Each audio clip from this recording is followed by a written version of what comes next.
Beitzah, Perek Bet, Mishnah Tet. Beitzah, second chapter, 9th Mishnah.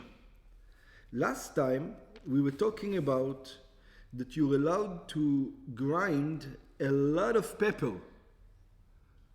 If you're allowed to use the big one, if you should just use the small one, there's a whole debate. So because we started discussing paper grinders, now he's going to go off to talk about paper grinders, but he has nothing to... okay? So ביאור משנה ט'. אגב ההלכה במשנה הקודמת, because of the law in the previous Mishnah, ששוחקים את הפלפלים בריחיים שלהם, that you grind the peppers in the big grinders, whether you're allowed to or not, נשנית במשנתנו הלכה בעניין טומאה הנוגעת לאותם ריחיים. So now we're going to learn about impurity when it comes to this rechaim. Because of that, we're going to learn some laws of impurity. We never touched impurity before. So, a couple of laws. הירחיים של פלפלים טמאה משום שלושה כלים. So, the grinder of peppers can become impure because of three parts of it. The three parts that can become impure in the whole construction. שיש ברחיים שלושה חלקים. Because in the grinder, there are three parts. וכל חלק נחשב ככלי בפני עצמו. And over here we're going to find something very strange. When we look at grinders, or not just grinders, or anything, if the thing comes apart, we're going to look at each part individually. We're not going to look at it as a collective altogether. We're going to say, oh, this can, in other words, you can have a tool that part of it is impure, part of it is pure. And the other part is impure, and the other one is impure this level, and this part is impure that level. Because it's made out of different tools, different things. As long as it's different parts, so we're going to have three parts in the grinder.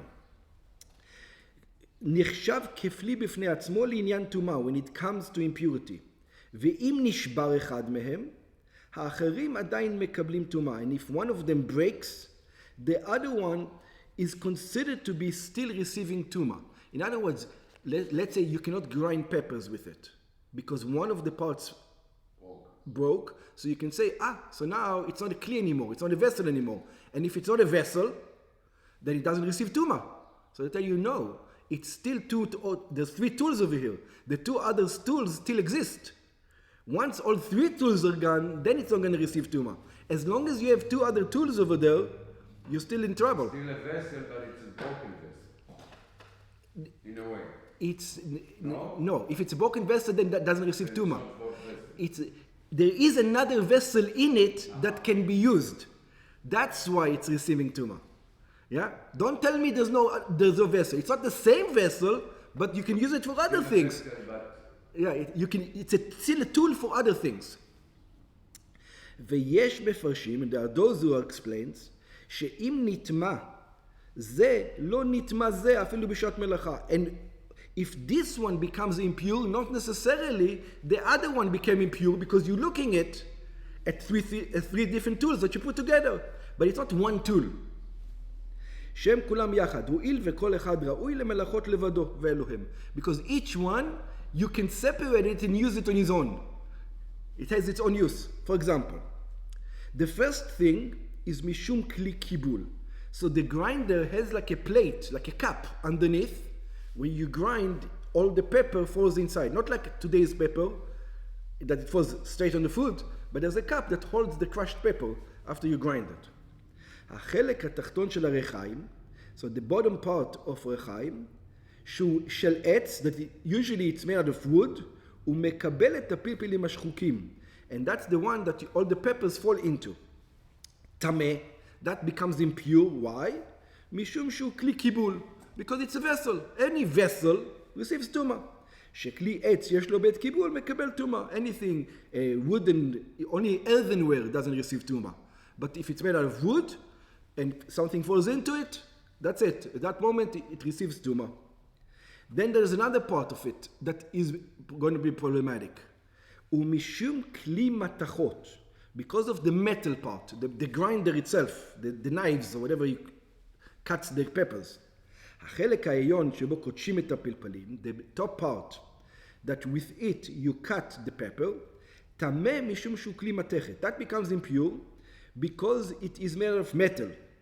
But it says, but it doesn't have, it's not a receptacle, it's just a knife. So it says, when it comes to metal, metal receives impurity always. It doesn't have to have a certain, it doesn't have to be a kli, it doesn't have to be a vessel.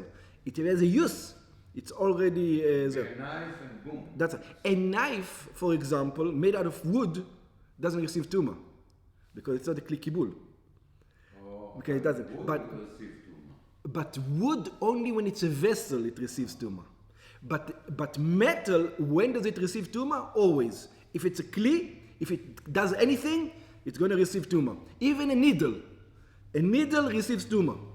Yeah, a needle out of wood, not necessarily. A wood needle, not necessarily receives tumah. וכלי מתכת מקבל טומאה, אפילו כשאין לו בית קיבול, and anything out of metal receives impurity, even though it's not a vessel. ומשום כלי כברה. And there's another problem, another level of a tool over there, it's the sieve part. When you grind, the thick part stays on top of the sieve, and only the fine part comes under the sieve. So there's a sieve in between. So the sieve also receives impurity. ומשום כלי כברה. החלק האמצעי שהוא של עץ, the middle part that is made out of wood, יש בו כברה המוציאה את אבק הפלפולים ועוצרת בה את החלקים הגסים. So even though you see wood sometimes does receive tumah, even if it not necessarily kli kibul. Some wood does receive tumah. For example, this one. Yeah, it's an in-between state, metal and wood. הילקה חשובה אף היא ככלי קיבול. Therefore, even though it's not really a kli kibul, since it does hold, what does it hold? It holds the larger parts.